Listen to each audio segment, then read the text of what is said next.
We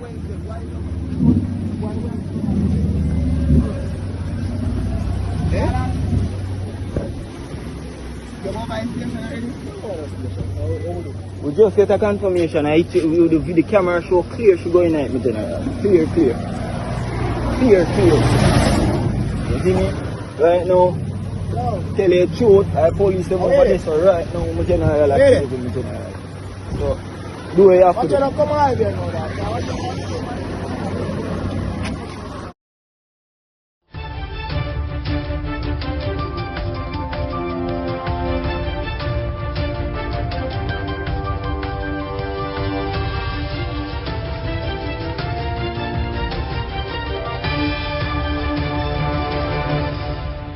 Welcome back to MyView TV, the people's platform, the home of undiluted news, reviews, updates, and your daily dose of entertainment. Don't forget to hit the notification bell, leave us a comment, like, share, and subscribe. I don't bring nobody forward in your cheer for me. Everything what you see up my natural talent. Man, me tell you something. You see, when you know what to please the audience with, it's simple me. Well, go on, my people. Hope everybody okay. Hope everybody alright. Killing non-stop, Mr. People. Holy power just a fly all about the place. I'm telling you already. Police and the justice system are waste time, you understand? Boy, we're supposed to get slapped by the police, them now slap them way. Them go so boom, pick them up, carry them go behind bars and carry them go court. Judge let them out back. The same thing with them do. If you go around there and come out, then come out back on the same thing. Waste time. We need to start push back them brains. So what I said, I mean what I said. You know me already. I'm not take you back. Anyway, now people try go and go on. Death. The owner of a police inside catching or searching for a man who shot and killed another man near the police station on Thursday. You know what said the man is not even afraid of police. Right in front of the station, the man get it. The deceased has been identified as Kierel Plumber, a 31-year-old laborer of Bannister Housing Scheme in Old Harbour. It's reported about 6:40 p.m. Plumber was walking along the roadway. Upon reaching the vicinity of the clock along Darlington Drive, he was approached by a man who brandished an handgun and shot him in the upper body. The gunman then escaped on foot in the area. The injured man was taken to Exɛcųtion Hospital camp. Right out of Panish Town. You know, once you go right out there, so you know what I'm going for you already. Dead, you got dead. Let me take time talking about that show. You understand? But people, they can't go put in down per ice. What you going per one? The St. Andrews Central Police has arrested and charged two men in relation to an attack on a man on Constant Spring Road. They are 20-year-old Stephen Alstead, a student of Pandora Christian in Kingston 11, and 21-year-old Sean Minot, unemployed of Bayview Boulevard, Bull Bay in St. Andrew, who are charged with wounded intent. Report from Alfred Police that about 1:50 a.m. on Wednesday, August 2nd, Alstead and Minot armed themselves with knife, attack and stab a man multiple times. An off-duty police officer noticed the altercation and intervened. Discharges firearm in the direction of the men, hitting Alstead in the upper body. I'm head you should have slap out and that you should have do. Up in this and all people, the police were alerted and assist all three men to the hospital. On their arrival, Alstead and Minot were treated and later released in police custody. Both men were subsequently charged following a question and answer session in the presence of the attorney on Wednesday, August 9. Their court date are being finalized. Funeral them should I get. So what I said, I mean what I said, and you know me already. And now I take you back. I can tell you what I go on now. You say as a Jamaican, anything you do, you have an answer for it. I know you're not going to believe in about here this one now. A man was charged with unlawful wounding and robbery aggravation against a female complainant, says that the marijuana spliff, possible laced with cocaine, caused him to commit the act.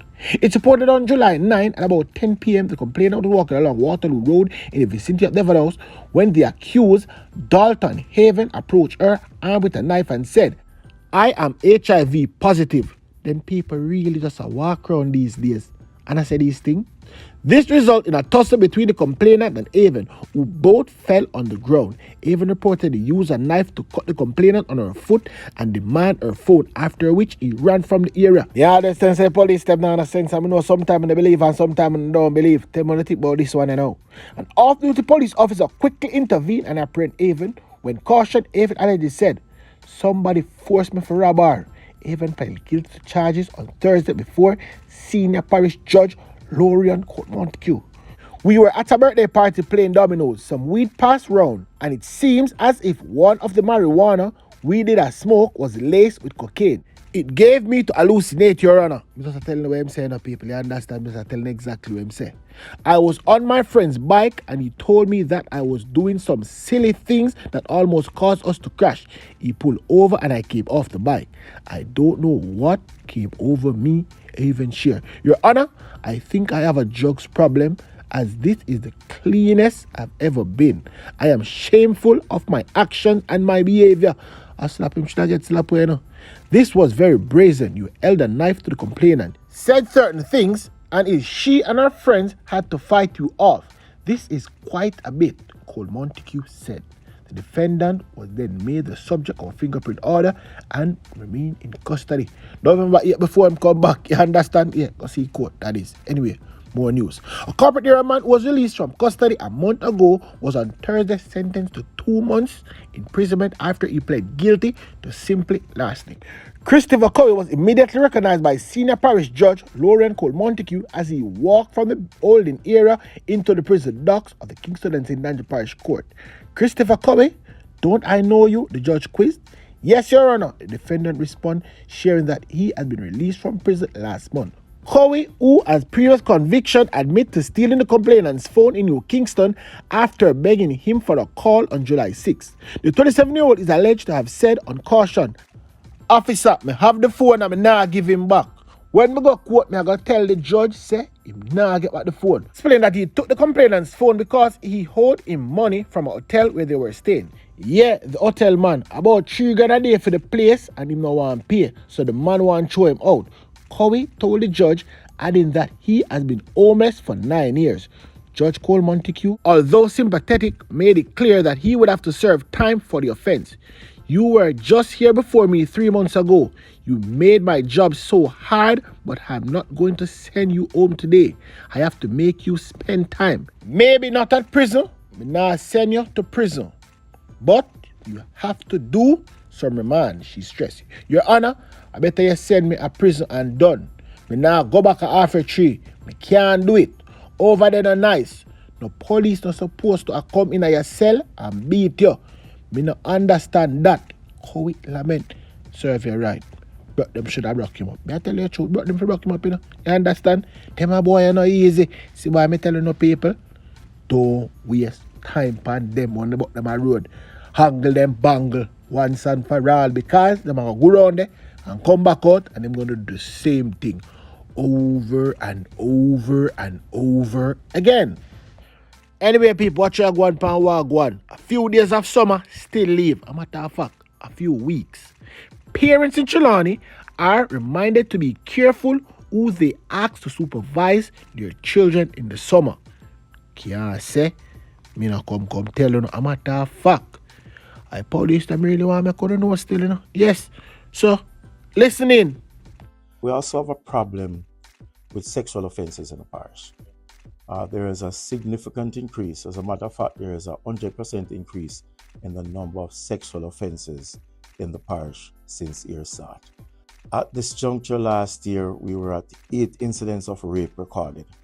At this point, we are at 16. However, we have been able to successfully clear up these incidents because the perpetrators are usually known to the victims. They are either relatives of the victims or close, trusted friends of the victims. And in most instances, the perpetrators are very young persons. So with the summer holiday on, we are appealing to parents and guardians to ensure that you leave your child or wards in the custody of persons who you can trust. All right. Ensure that you take the requisite step to ensure that they are not violated by individuals who are sexual deviants. And usually these individuals display some signs that you can see to point you in the direction that they have this kind of dysfunctional issue. Additionally, I would encourage parents and guardians to listen to your children when they are speaking to you about the conduct of adults, that is really not in line with the norm. Do not shun them. Listen to what they have to say and investigate it. because in most instances they're afraid to go to the adults because the adults are usually not willing to listen. I know that in a lot of households, the male persons are usually the breadwinner, and so a mother may not be really willing to, listen to a child who accuse her spouse of, illegal sexual conduct. But it is important that we do this so that we protect the child both mentally and physically from being scarred for life. When we react to these reports early, then we are able to treat with them before they become a problem. And that is where we'd really like to encourage our parents of the parish to go. In the interim, we have been partnering with other stakeholders to treat with this major social problem, because it's a problem that transcends policing. However, the result is usually in the laps of the police. And outside of these victims being just statistics on our blotter, we recognize that these are individuals who have some serious scars, and in some instances, these scars are very permanent.